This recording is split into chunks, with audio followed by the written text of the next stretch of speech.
ಇವಾಗ ನೀವು ಕೇಳ್ಬೋದು, ತಲೆಲಿರೋ ಕೂದಲು ಮುಟ್ಟಿದ ತಕ್ಷಣ ಒಳ್ಳೆ ಕನಕಾಂಬರವ ಕಿತ್ಕೊಬತ್ತಾ ಇದ್ರೆ ಇನ್ನೇನ್ ಮಾಡೋ ಶಿವ ಅಂತ. ಹೌದು, ಆಸ್ ಎ ಯೂತ್ ಆಗಿ ನಮ್ಮ ಡೈಲಿ ಲೈಫ್ ಸ್ಟೈಲ್ ರೂಟೀನ್ ತುಂಬಾನೇ ಎದ್ಗೆಟ್ ಹೋಗಿದೆ. ಯಾವಾಗಲೂ ಲೇಟ್ ನೈಟ್ ಸ್ಲೀಪಿಂಗು, ಹೊರಗಡೆ ಫುಡ್ ತಿನ್ನೋದು, ಕರಿಯರ್ ಗ್ರೋತ್ ಇಲ್ಲ ಅಂತ ಅಂದ್ಬಿಟ್ಟು ಕರಿಯರ್ ಬಗ್ಗೆ ಸ್ಟ್ರೆಸ್ ತಗೊಳ್ಳೋದು, ರಿಲೇಶನ್ಶಿಪ್ ಬ್ರೇಕಪ್ ಆಗ್ಬೋದೇನೋ ಅಂತ ಅಂದ್ಬಿಟ್ಟು ಇಲ್ಲೂ ಸಲ ಥಾಟ್ಸ್ನೆಲ್ಲ ತಲೆ ಹಾಕೊಂಡು ಸ್ಟ್ರೆಸ್ ತಗೊಂಡ್ರೆ ಆಟೋಮೆಟಿಕ್ ಆಗಿ ತಲೆ ಕೂದಲು ಉದರಕ್ಕೆ ಸ್ಟಾರ್ಟ್ ಆಗುತ್ತೆ. ಅವಾಗ ಏನ್ ಮಾಡ್ತೀವಿ, ಯಾರೋ ರ್ಯಾಂಡಮ್ ಪರ್ಸನ್ ಸಜೆಸ್ಟ್ ಮಾಡಿರುವಂತ ರ್ಯಾಂಡಮ್ ಶಾಂಪು ಮತ್ತೆ ಸೀರಮ್ ನ ಯೂಸ್ ಮಾಡಕ್ ಸ್ಟಾರ್ಟ್ ಮಾಡ್ತೀವಿ. Again no result, because hair fall ಅನ್ನೋದು it's not an external problem, it's an internal problem.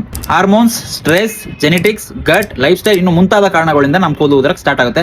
ಆದ್ರೆ ಈ ಕೂದಲು ಉದುರ್ತಾ ಇರುವಂತ ನಮ್ ಬರ್ಡನ್ನೇ ಕೆಲವರು ಬಿಸ್ನೆಸ್ ಮಾಡ್ಕೊಂಡು ನಮ್ಮನ್ನ ಸ್ಕ್ಯಾಮ್ ಅಲ್ಲಿ ಬೀಳೋ ತರ ಮಾಡ್ತಾರೆ. But that's exactly way Traya helps you. ಇದು ಡಾಕ್ಟರ್ ರೆಕಮೆಂಡ್ ಮಾಡಿರುವಂತಹ ಟ್ರೀಟ್ಮೆಂಟ್ ಪ್ಲಾನ್ ನಿಮ್ಮ ಹೇರ್ ರೂಟ್ ಅಲ್ಲಿ ಏನ್ ಕಾಸ್ ಆಗ್ತಿದೆ ಅಂತ ಐಡೆಂಟಿಫೈ ಮಾಡ್ಬಿಟ್ಟು ಅದು ಇಂಟರ್ನಲ್ಲಿ ಫಿಕ್ಸ್ ಆಗಕ್ಕೆ ಹೆಲ್ಪ್ ಮಾಡುತ್ತೆ. ಈ ವ್ಯಕ್ತಿಗೆ ಬಿಫೋರ್ ಟ್ರೀಟ್ಮೆಂಟ್ ಮತ್ತೆ ಆಫ್ಟರ್ ಟ್ರೀಟ್ಮೆಂಟ್ ಎಷ್ಟು ರಿಸಲ್ಟ್ ಸಿಕ್ಕಿದೆ ಅಂಡ್ ಎಷ್ಟು ಚೇಂಜಸ್ ಆಗಿದೆ ಅಂತ ನೀವೇ ಐಡೆಂಟಿಫೈ ಮಾಡಬಹುದು.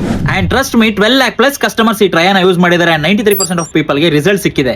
ಏರ್ ಫಾಲ್ ಇಂದ ಬಳಲ್ತಾ ಇರುವಂತಹ ನೀವುಗಳು ಮಾಡಬೇಕಾಗಿರೋದು ಇಷ್ಟೇ ಸಿಂಪಲ್. ಟ್ರಯಾ ಅವರು ಕಂಡಕ್ಟ್ ಮಾಡ್ತಿರುವಂತಹ ಫ್ರೀ ಆನ್ಲೈನ್ ಏರ್ ಟೆಸ್ಟ್ ನ ಅಟೆಂಡ್ ಮಾಡಿ based on your results doctor customise plan like diet plus Ayurvedic ಜೊತೆಗೆ ಟಾಪಿಕಲ್ ಸೊಲ್ಯೂಷನ್ಸ್ ನ ಕೊಡ್ತಾರೆ. And if it doesn't work for you, money back guarantee ಕೂಡ ಇದೆ. So take the free air test right now.